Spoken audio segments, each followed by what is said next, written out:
नमो नमः. श्रोते हो,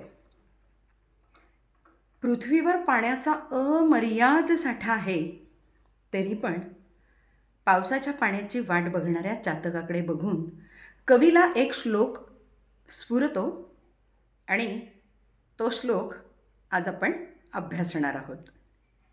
श्लोक असा आहे, रे रे चातक सावधान मनसा मित्र क्षणम श्रूयताम. हे चातका, अत्यंत सावध मनाने ऐक, तू माझा मित्र आहेस. अंबोदा बहवोपि संती गगने, या गगनामध्ये तुला अनेक अंबोद अर्थात ढग दिसणार आहेत. सर्वेपि न एतादृशाः, पण सगळे असे नाही आहेत. असे म्हणजे कसे? केचित वृष्टिभीरार्द्रयन्ति वसुधाम, काहीच त्यातले या वसुधेला वृष्टी करून तृप्त करणार आहेत. गर्जन्ति केचित वृथा, तर काही उगीचच वृथा बडबड करणार आहेत, गडगडाट करणार आहेत.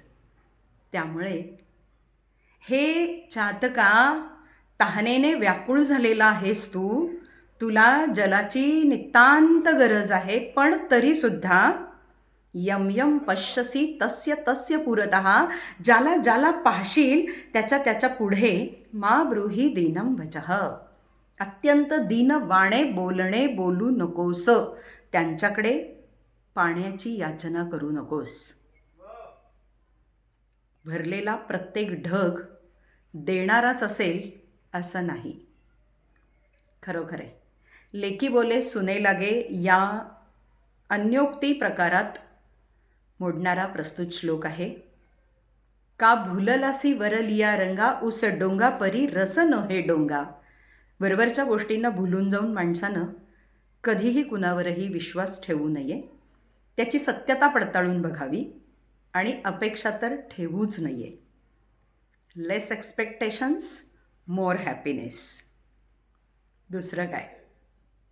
शुभम भवतु.